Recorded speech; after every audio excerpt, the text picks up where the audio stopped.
Alright, before we jump into my last big deep dive about Cambodia, the whole Cambodian Thai border story, I thought we will keep it a little bit lighter today.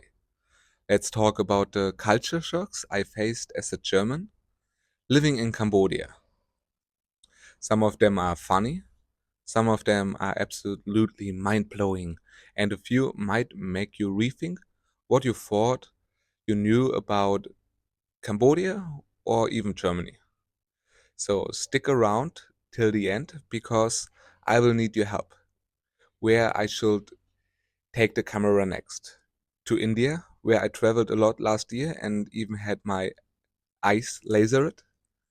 Myanmar, which felt like a completely different world when I visited in 2019. Or Portugal, the calm, beautiful, sometimes too touristic country where I am right now. But for today, let's dive into the culture shocks. And trust me, the first one will make you look twice at every scooter you see. Traffic in Cambodia, the chill kind of chaos. In Germany, a red light means stop. In Cambodia, it's more like a polite suggestion.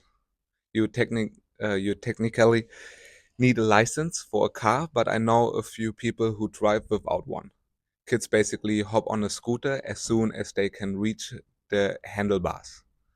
And the things you see on a scooter: four kids squeezed on the seat, a fridge, a pig, a dozen of living chickens, even massive music speakers, whatever you think about. Honestly, you could sit on the street corner with a coffee and play What's on the Next Scooter bingo. Um, I actually should do this. That sounds fun. In Germany, if you ride without a helmet or run a red light, you will lose your license in a heartbeat. In Cambodia, that's just a random Tuesday. When I first arrived, I thought, no way I'm surviving this traffic. But here's the crazy part: I actually love it. Traffic in Cambodia flows like water. It looks chaotic, but everyone just kind of works together. In 3 years, I never had an accident. Now, when I'm back in Europe, I kind of miss that flow. I can't wait to be back on my scooter in November. You save money eating out.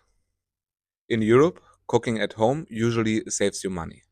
Here in Portugal, a basic meal in a restaurant still cost me 10 to maybe 25, $30 per person. In Cambodia, it's the opposite. If you are a tourist or an expat, eating out can actually save you money. You can get a full breakfast, lunch, or dinner for $1 to $5 at the Riverside store. Even a pizza or a burger rarely goes over $10. Fresh pineapple for $1, fruit shakes for $1 to $2 or $3, fresh coconut water. My favorite, by the way, is just about 75 cents. And it's not just cheap, it's always tasty and fresh. That's one of the things I miss the most when I'm back in Europe.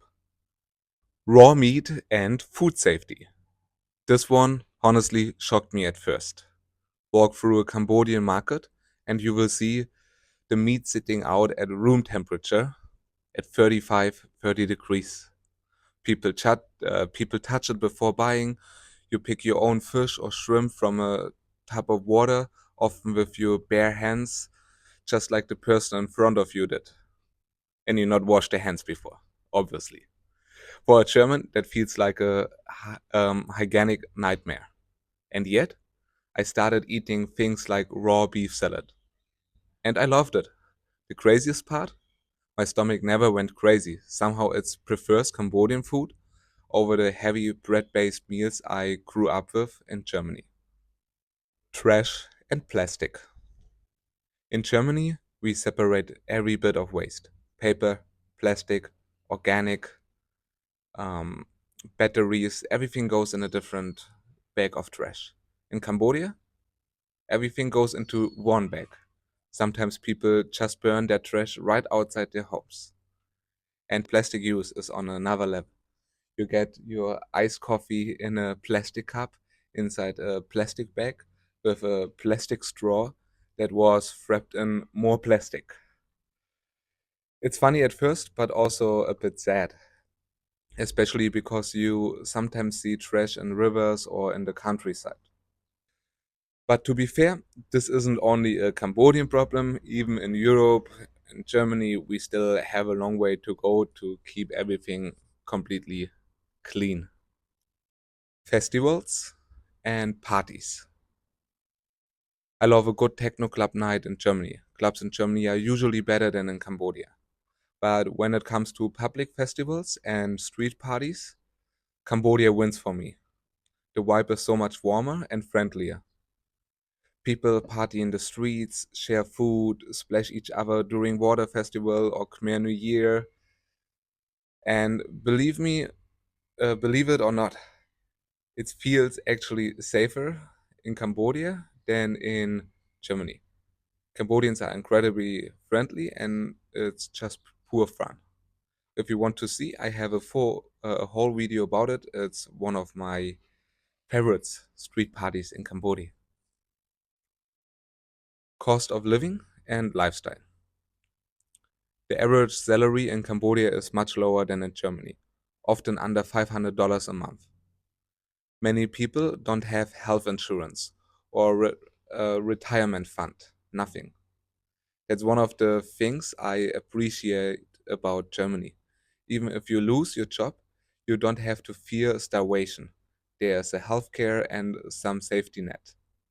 In Cambodia, not having that can be a real daily worry. I really hope that changes in the future. Because of these differences, the cost of living in Cambodia is much lower for expats. I already did a full breakdown of expensive in another video. Check it out if you're curious. Up here, I guess. Warmth and hospitality. As I already said, Cambodians very friendly, and this might be the biggest culturally difference.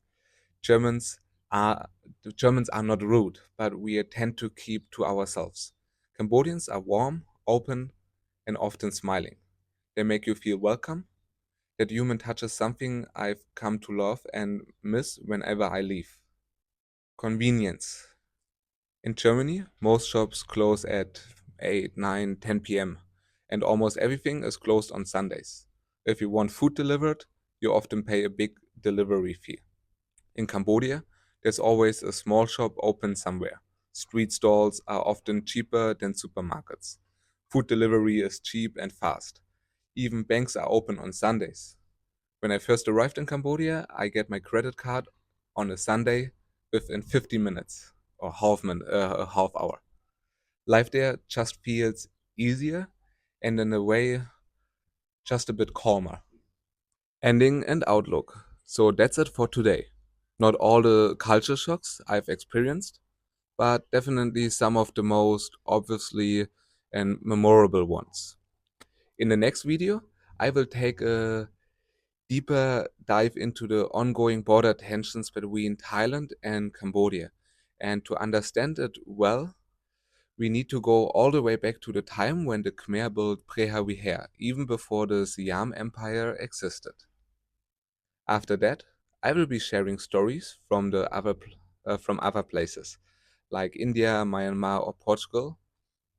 Let me know in the comments which one you're curious the most about. Thanks so much for watching and for all the amazing support, especially from my Cambodian audience. Don't worry, I will be back in Cambodia in November with more content, better vlogs, and deeper stories. Much love, and like always, let's live, move, and grow physically, mentally, and culturally. Bye bye.